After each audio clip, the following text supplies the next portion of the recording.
Hung Out Dry, a documentary produced by Limpopo-born female filmmaker Molatelo Bossman, recently screened in Russia at the BRICS Film Festival and will be screening in the US in Dallas at the Africa Film Festival in June. Now, the film will premiere in West Africa in March and is set to officially premiere locally in South Africa during Women's Month in August. Our grandmother, our mother, our father, they were being suffering. Bossman, who was born in Block 5 village, which is featured on the film, says at first she was documenting the day-to-day struggle for water as she was intrigued by how the lives of the villagers had revolved around finding water for almost 30 years. She joins us in studio now to expand on this. Molatelo Bossman, who's a filmmaker at Molatelo Media Group, joins us for that discussion. Molatelo, very good evening to you.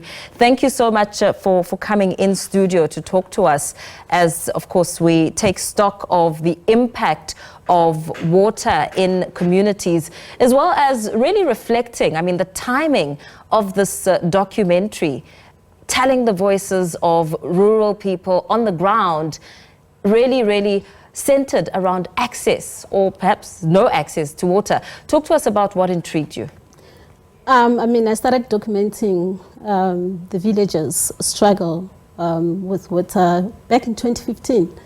So at the time, I thought, the process of making the film will make the leaders and authorities wake up and say, something is happening here. Let's give the people water. 8 years later, this is 2024, the film is being released and the community still doesn't have water.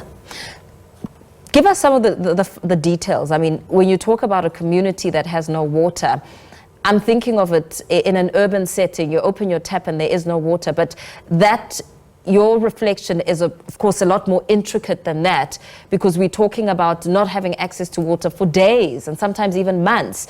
For years, for decades. You have taps in various forms and shapes in every household. And these taps, not even a single drop of water ever runs through those taps. There is no source. Let me start from there. There is no source of water in the village. Yet contractors come in and out, elections in, elections out. Millions of rands being spent on water infrastructure. Yet villagers don't have water.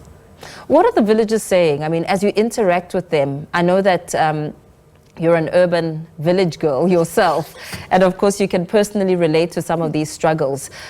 What is the voice on the ground? Is it a point where some are saying, we haven't had water for a while and maybe giving up, or perhaps still fighting and hoping that they will have water in their taps running consistently as it would be in some cases in urban areas? That's my village. That's the village where I was born and bred.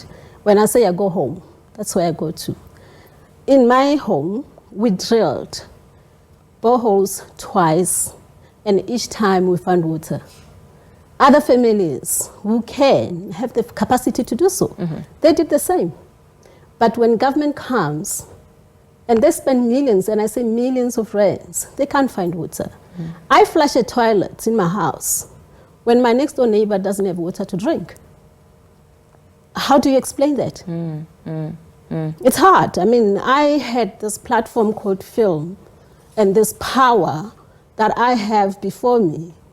And I couldn't do anything else but just use film to try to tell the story of, and I am very much aware that it's not Block 5 alone. Yeah. The system is universal across the country. Absolutely. As you take the story to an international audience, what messages are you trying to convey?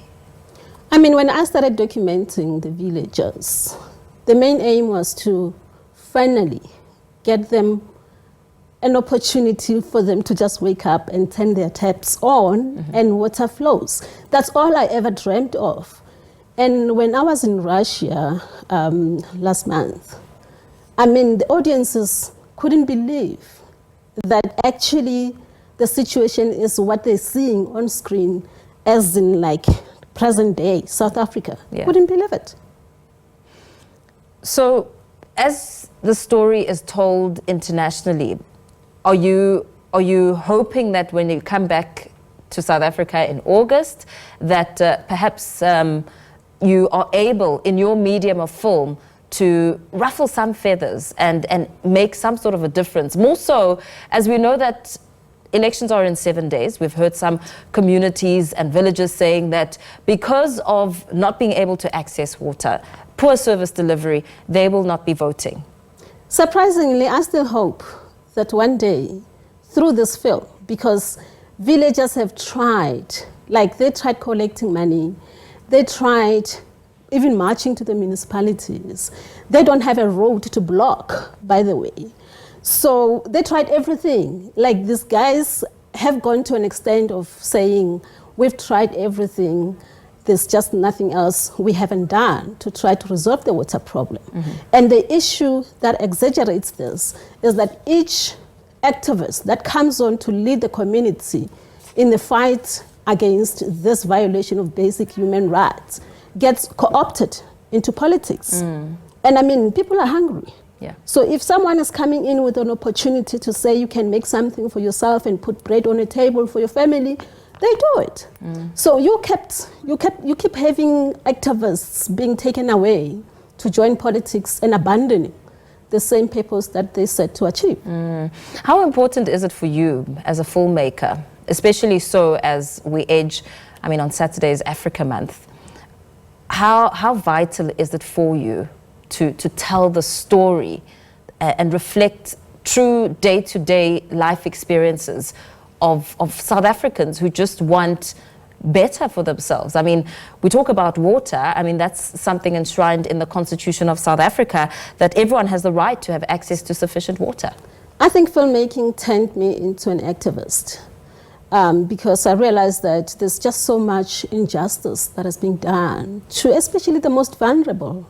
So, and I believe that with the power of film, one can actually change one cause at a time.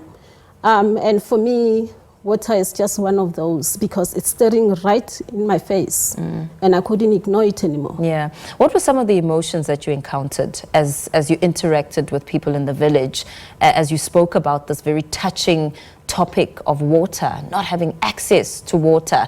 And of course, that would really also scale up with one's sense of dignity when it comes to access or not being able to access water. I sense desperation, hopelessness. People lost faith and they just don't believe in the leadership of this country anymore. I mean, you still have villagers who say, I will continue voting for this party that's letting me down, because there is this common perception that if you don't vote for this particular party, you're going to lose your benefits of social grants. So it's just, and I mean, I got to a point where I say, because, you know, now with the influence of these former activists, now you're starting to have communities looking at you because you've been filming for so many years. Now they're starting to suspect you, like there's something you're gaining out of this whole thing, when all you want is to assist them. Assist them and tell the story, tell and reflect their true day-to-day life. Thank you so much for coming in studio and talking to us about this very exciting documentary, of course, showcasing the reality on the ground and what happens and how the ripple effect really affects those who are really on their knees hoping to get access to a human right enshrined in the Constitution, access to sufficient water.